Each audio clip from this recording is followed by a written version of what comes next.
What is going on, everybody? Is Fonz De Falco. Know what you're thinking. This is the wrestling guy, right? Yes, and I do talk wrestling, but I'm also a resident Ravens fan here on Review and Preview. I wanted to make this video here to talk about the recent free agent moves the Baltimore Ravens have done. Now, generally in the history for the Baltimore Ravens, they don't really cash out on big name free agents. They don't really sign players to huge deals and whatnot, who they kind of build within the draft and kind of bring in some prove it guys. But the past couple of days, they made some interesting moves that I'm really excited about. We're going to talk about the three moves that they've made so far.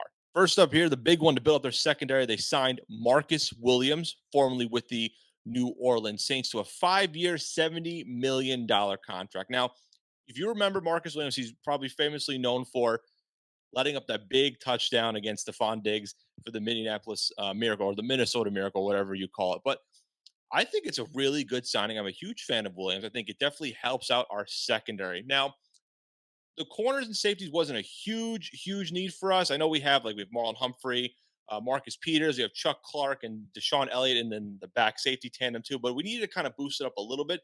It was a number one priority, but looking at the moves so far they made, this is the big expensive one they did. 5 years, $70 million. But he's an underrated signing, I think, at the safety spot. He was one of the big top safeties heading into the market too. Isn't really talked about that much, and I didn't really think the Ravens would go out and sign him. But to 5 years, $70 million, that's a lot. Like I said, previously with the Saints from 2017 to this past season 2021. Was on the all rookie team for 2017. That's 15 career interceptions. Personally, I'm a huge fan of this. I think this definitely helps out their secondary. Now, the question is, do they have the best secondary in the league right now? Now, on paper, I would say so. I definitely think so. I mean, you got to have the injuries of Marcus Peters coming back, Marlon Humphrey coming back, Chuck Clark and Deshaun Elliott. They're all coming back healthy now, too. That's another thing. All injured reserve guys are coming back better and healthy, hopefully. But Marcus Williams, ball hawk and safety, they kind of needed because Elliott and Clark, they've had their moments. They also have shown that, might not be the long term answer. I definitely think this helps out Marcus Williams. Again, not the top number one need. The other two that I'll mention, those were the bigger needs, but this one definitely helps out with the team now not having as much cap space. They made it work. 5 years, 70 million for a young safety.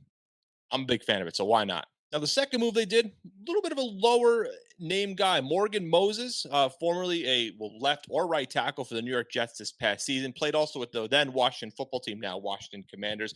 112 games in his career, 104 starts, has a 71 grade according to Pro Football Focus, and only allowed 4 sacks in 2021. Now, this was the kind of the bigger moves they had to address because, Ronnie Stanley, as good as a tackle he is, he hasn't been healthy the past 2 seasons. And since we let go of Orlando Brown Jr., we haven't kind of found the right guy to fill up at the right tackle or the left tackle spot when Stanley was down.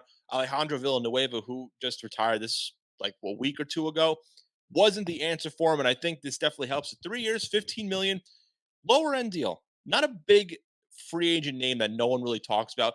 Definitely probably up there right now for the top tackles. The tackle market is a little bit hit or miss, but I think this is a good move because we don't know about the certainty of Stanley. Now, Moses can start at the right side. If Stanley comes back healthy, he'll be on the left side. We also have another guy in Juwan James, who was with the Broncos 2 years ago, never ended up playing, was released, signed with the Ravens, didn't play because of an Achilles injury he suffered last offseason.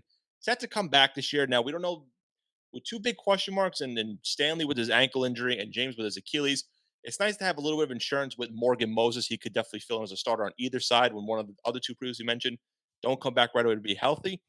But I think this is an underrated move, a solid one to help out their tackle spot. Now, this doesn't mean that this is their final set, like going forward. I think in the draft, they'll definitely invest in a tackle down the line too. But I think this definitely gives him a solid veteran presence and a guy that, he can plug in right away and play if needed, or be a solid backup for either James or Stanley. He could play both sides of the tackle spot too. So it's very versatile.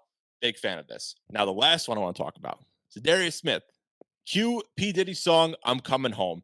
Because remember, ZaDarius Smith a few years ago was with the Baltimore Ravens many years ago, signed a big deal with the Green Bay Packers back in 2019. Had a couple of seasons, solid seasons. They're really good seasons. 2-time Pro Bowl there in a second team All Pro nod in 2020. This past season only played in one game because had a back injury and then tried to play in the playoffs, but didn't really do much. So this past offseason, they've released him to, for the Aaron Rodgers contract and everything too as a cap casualty. And he was a big name. I wasn't sure if the Ravens are going to bring him back. Now, I've said this before on review and preview shows.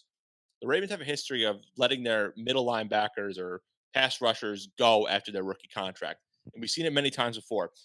CJ Mosley Donnell Ellerbe, uh, countless other names I can't even think off the top of my head outside of like the Ray Lewises and the Terrell Suggs. And when ZaDarius Smith left, I was like, you know what? This guy is going to be a star wherever he goes.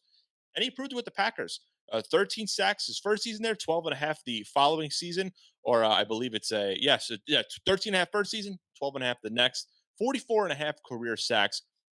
This is another big need. I said the tackles always a need, and also getting in a pass rusher because here's a stat I didn't even realize it too. Baltimore has not had a double digit sack leader since Terrell Suggs in 2017.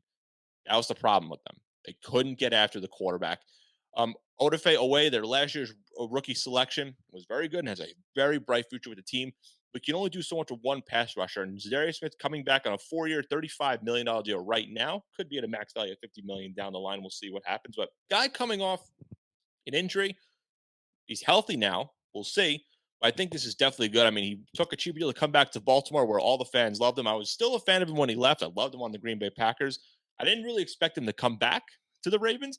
But when I saw that, I'm like, yes, we filled that pass rusher need oh so desperately. And I, again, as a huge ZaDarius Smith fan and as the resident Ravens fan here, I want to say welcome back to Darius.